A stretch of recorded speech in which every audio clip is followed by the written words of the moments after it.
아침 뉴스의 맥을 짚어드리는 시간 뉴스연구소. 오늘도 두 분의 연구위원 함께합니다. CBS 김광일 기자 그리고 김준일 시사평론가 어서 오십시오. 안녕하세요. 예, 첫 뉴스 어디로 갈까요? 동시다발 최악의 산불.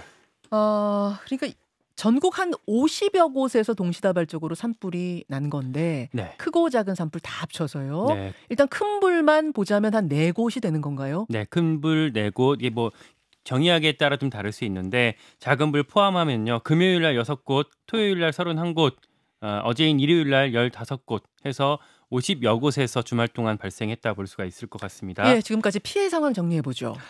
어젯밤 9시에 중대본 발표가 있었는데요. 산림 전국 다 포함해서 산림 7,700헥타르, 여의도 면적의 30배 규모가 불이 탔고요. 여의도 면적의 30배, 이걸 축구장으로 하자면은 만여 개가 넘어가는 크기랍니다. 그렇죠. 예. 예. 의성, 산청, 울주, 김해, 함양 등등 지금 이제 피해가 많았는데 이 중에서 경북 의성 같은 경우에 6,000헥타르가 불이 타면서 예. 가장 큰 규모의 피해가 났고요. 의성. 네, 산청 같은 경우에 1,300헥타르, 이 두 곳에서 지금 면적의 피해가 크게 났습니다. 네. 그 중에서 인명 피해가 있었던 산청 먼저 말씀을 좀 드리자면요. 예. 고지대에 고립됐던 진화대원 3명 그리고 공무원 1명 등 4명이 목숨을 잃었습니다. 이제 구조된 사람 인터뷰를 보니까 능선에서 불 끄다가 네. 갑자기 불이 커져서 뒤로 좀 후진하고 있었다. 음. 그랬는데 뒤에서도, 그러니까 정확히는 밑에서 네. 불덩이가 회오리처럼 올라와서 훅 하고 올라왔다는 네, 거잖아요. 바로 등 뒤까지 접했다는 거예요. 네. 그래서 구조된 우리들은 바로 옆에 웅덩이가 있어서 웅덩이 밑에 피해서 웅크려서 서로 부둥켜 안고 한 20분 정도 버텨서 우린 좀 살았는데 예, 예. 그걸 피하지 못한 4명은 결국 목숨을 잃었다, 이렇게 좀 보고가 되고 있습니다. 그러니까 이제 소방관들이 들어간 거야 이렇게 생각하시는데 소방관이 아니고 진화대원. 그러니까 이 한 60대 분들인데 진화 훈련을 받긴 했지만 전문 소방관은 아닙니다. 이분들 3분하고 공무원 1사람. 총 9명 중에 4명이 사망을 한 건데 5명은 그 웅덩이에서 부둥켜 안고 있었던 거고 그렇게 20분을 버텼다면서요. 불이 다 지나갈 때까지. 예, 그 4분은 뿔뿔이 흩어졌다가 사고를 당한 거고요. 여러 지역에 많은 소방대원, 그러니까 진화대원들이 이제 배치가 됐지만 지금 우리가 보고 있는 그 사망자가 발생한 그곳에 9명이 배치가 네. 됐었고 네. 그중에 4명이 숨진 사고가 있었습니다. 참 안타깝습니다. 그리고 의성이 가장 피해가 많았다고 말씀드렸는데 네. 의성에서는 1300년 역사를 지켜온 사찰, 울람사라고 해요. 다 무너져갖고 기왓장만 남았습니다. 이 중에서 유물 24점은 박물관으로 이제 옮겼고요. 의성의 피해가 건물 90여 개 동이 불탔고 돼지 700여 마리도 피해를 입었고요. 예. 일단 오늘 아침 6시 30분쯤부터 이제 의성에는 헬기 진화가 다시 시작이 됐다고 해요. 이 불 발생 원인은 뭐예요? 대부분 실화긴 해요. 뭐 예초기 사용, 묘지 정리, 용접, 과자 봉지 태우다가 이게 실화로 시작이 됐는데 바람이 너무 거세서 네, 예. 고온 건조해진 바람이고요. 네. 그리고 좀 초속 10m, 세게는 16m까지 불었던 이 바람이 뭐 드라이기처럼 뜨겁고 건조한 바람이 계속 공급된 탓에 산불이 커졌다고 합니다. 네. 불이 날아다닌다 이런 얘기하잖아요, 어르신들이. 그러니까 불똥이 바람에 푹푹 날아다닌다. 워낙 바람이 세서 이제 비화 현상이라고 하거든요. 네. 이제 우리 옛날 표현으로는 도깨비 불이라고 하기도 하는데 이게 그러니까 불똥이 한 번에 바람이 불면서 수백 킬로 날아가면서 네. 저쪽으로 불이 번지는 거예요. 네. 옛날에 울주에 이제 산불이 크게 났을 때도 이제 이제 이게 화제가 됐었는데 이번에도 이를테면 그 하동 산불이 강 건너 맞은편에 있는 죄송합니다. 산청 산불이 강 건너서 하동까지 600m 건너서 사동까지 확 이제 비화 현상으로 불이 번지기도 했었고요. 또 이번에 피해 규모를 키웠던 이유 중에 하나는 헬기. 네. 헬기가 우리나라에서 쓰는 헬기 좀 작거든요. 그래서 보통 이맘때는 외국에서 큰 헬기들을 좀 빌려오기도 하는데 LA 산불 이후에 각국에서 그 헬기 반출이 좀 규제가 강화되면서 헬기 반출이 어려워졌고 그래서 이번에 이제 많이 임차해 오지 못한 문제도 원인 중에 하나로 꼽히고 있습니다. 자, 중요한 건 지금도 주불이 안 잡혔다는 거예요. 며칠째입니까? 주불이 안 잡혀서 아직 끝이 아니라는 거, 언제까지 계속될지 모른다는 게 문제인데 김준일 평론가. 예. 그러니까 뭐 지금 앵커 이게 지금 원인이 여러 개인데 앵커가 오프닝에서도 얘기했는데 지금 경상도 구미 같은 경우에는 낮 최고 기온이 28.5도, 대구광역시 27.9도로 이게 지금 3월 최고 역대 최고 기온을 찍었어요. 어제 전 반팔에 반바지 입고 다니는 분도 서울에서 많이 봤어요. 뭐 서울도 한 23도, 뭐 예. 22도, 23도 이렇게 올랐으니까. 그러니까 이게 지금 고온의 건조한 상황이라서 이게 쉽게 진화가 좀 어려운 거 하나가 있고. 예. 뭐 지금 이게 바람이 너무 불어도 문제, 안 불어도 문제라는 거예요. 뭐냐면은 바람이 그 토요일에는 엄청 많이 불어가지고 이게 비와 아까 전에 얘기했듯이 이게 옛날에는 한 2km까지 날아간 기록도 있대요. 그러니까 바람이 많이 비와가 있으면은 산불 속도가 26배 정도 더 최대 번지는 속도가 빠르다고 합니다. 예. 근데 어제는 바람이 덜 불었대요. 예. 덜 불면은 헬기가 바람이 연기가 그대로 있어가지고 어디가 불인지 아닌지 이거 여부를 헬기가 떠서 진화를 하기가 어렵대요. 그래서 어제 같은 경우에는 그게 또 굉장히 어려웠다고 합니다. 그래서 어제 같은 경우에는 그제는 네. 의성의 최대 순간바람이 초속 17.9m였는데 어제는 3.3m로 초속이 떨어졌대요. 그래서 하여간 지금 이래저래 지금 뭐 쉽지 않은 상황인 것 같습니다. 또 하나 좀 얘기를 해야 될 게 지금 그 사망한 분들의 공무원 33살 강모 씨 빼놓고는 다 60대거든요. 예. 이분들이 그러니까 산불 예방 전문 진화대라서 이분들 2003년도에 산림청이 도입을 한 건데 네. 훈련이 충분히 된 것이냐.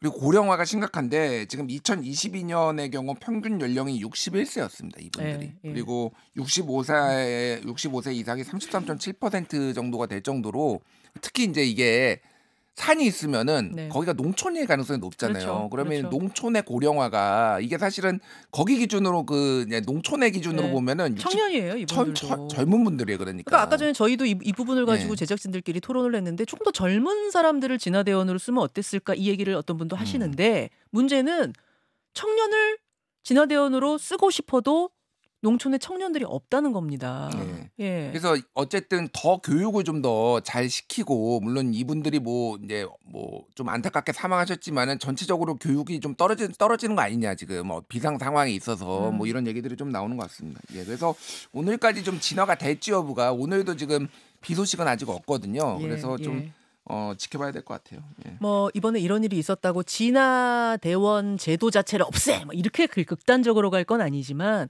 어떤 보완들이 필요한지에 대해서는 점검은 좀 있어야 될 것 같습니다. 그리고 목요일 날 봄비가 좀 크게 온다고 해요. 이번 주 목요일 날. 이 지역은 수요일 아니에요? 뭐 이제 수요일 혹은 수요일, 목요일 뭐 이 걸쳐서 정도. 이제 그 전까지가 좀 고비라고 볼 수가 있을 것 같습니다. 자, 잠시 후에 토요일부터 이 현장 지키고 계신 분 전화 연결해서 좀 상황들 좀 들어보겠습니다. 일단 다음 주제로 넘어가죠. 사법 슈퍼위크.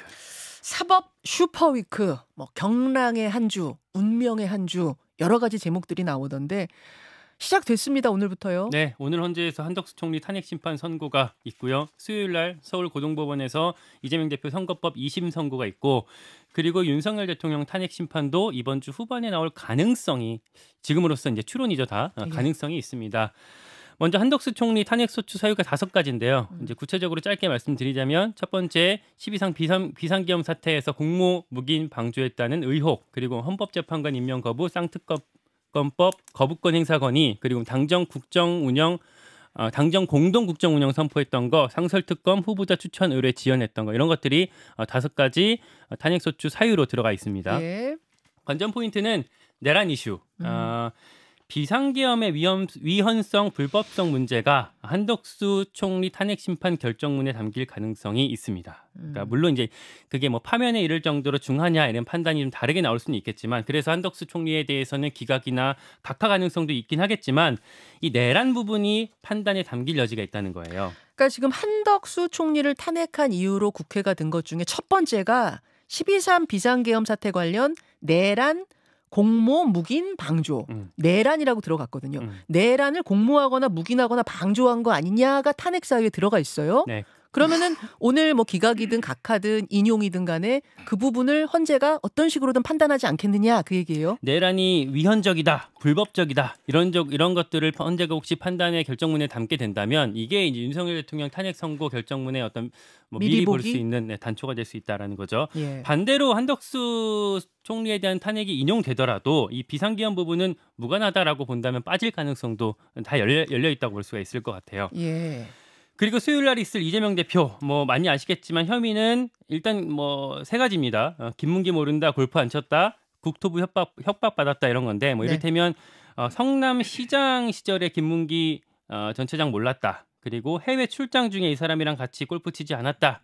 라는 얘기했던 것들, 그리고 백현동 용도 변경 특혜 의혹에 대해서 국토부 협박 때문에 어쩔 수 없었다라고 발언했던 것들로 이제 허위 사실 공표 혐의인 거죠. 네, 기소가 됐고 1심에서 유죄 선고를 받았죠. 1심 징역형을 받으면서 10년 피선거권이 금지가 됐거든요. 2심에서 이제 유무죄를 또 다투게 될 텐데 만약에 유죄일 경우에 지지율이 출렁일까? 뭐 이 지점이 이제 관전 포인트라고 볼 수가 있겠고 현재로서 민주당 내부에서는 좀 뭐 단단하다라는 전언들도 많이 들립니다. 자, 월요일하고 수요일의 선고는 이미 확정이 된 거고 날짜가 이제 윤석열 대통령 탄핵 심판 선고는 언제 하는 거냐 이게 남은 건데 어떻게들 내다보고 있어요? 그러니까 박근혜 전 대통령, 노무현 전 대통령 선고가 금요일 날 있었기 때문에 이번에도 금요일이 되지 않겠느냐라는 추론이고요. 말씀드린 대로 여전히 다 열려 있습니다. 일각에서는 뭐 4월 초로, 그러니까 다음 주 이후로 밀릴 가능성도 있다. 뭐 이런 전망들도 같이 나오고 있는데 다 추론입니다. 다 추론이죠. 네. 다 추론이죠. 민주당 일단 주말에 광화문에 이제 앞으로 천막 당사를 운영하겠다. 천막 당사는 여의도에 있고 그쪽에다가도 천막을 쳐서 가끔 뭐 누가 가거나 뭐 시위합니다가 아니라 아예 천막 당사 거기가 본진이 된다는 건가요? 그렇죠. 이제 장애 집회 베이스 캠프 혹은 이제 어떤 상징성을 드러내는 이제 천막 당사를 운영하겠다는 건데 2013년 국정원 대선 개입 의혹 사건 이후 12년 만에 민주당이 이렇게 천막 당사를 운영하겠다고 밝힌 거고요. 다만 민주당 내부에서는 뭐 이렇게 하는 것들이 실효성은 있냐, 이를테면 민주당이 한다고 해서 헌재가 판단을 바꿀 여지가 있냐라는 이제 내부 어떤 비판들도 많아요. 그래서 이 지점을 제가 어제 민주당 한 의원한테 물었더니 뭐 이런 답을 하더라고요. 그렇다고 우리가 손가락 빨고 아무것도 안 할 수는 없는 거 아니냐, 무책임하다는 말을 들을 수밖에 없는 거 아니냐, 나름 그런 뭐 고민들도 있다라는 답을 하고 있다라는 걸 전해드리고, 반면에 국민의힘에서는 좀 로우키 정중동을 보이고 있거든요. 지도부 국민의힘 인사한테 물어봤더니 우리는 조급할 이유가 없다. 결과에 따라서 준비할 뿐이다. 뭐 이제 조기 대선 얘기를 하는 거죠. 그리고 우리는 대통령 탄핵 선고보다 이재명 대표 재판에 더 큰 관심이 있다. 뭐 이런 답을 하고 있습니다. 자, 김준일 평론가 정말 뭐 경랑의 한 주가 될 것 같아요. 대통령 선고가 이번 주에 있든 없든 간에 이번 주 뜨겁습니다. 일단 한덕수 국무총리 오늘 이제 탄핵 선고를 봐야 되는 이유가 쟁점이 여러 개가 있는데 첫 번째. 일단 한덕수 총리도 내란죄를 처리를 했어요. 탄핵 그 사유 중에 2월 5일에 5개 중에 넣었어요. 내란죄가 들어갔다가 이거 철회를 했거든요. 국회에서 내란죄 부분은요.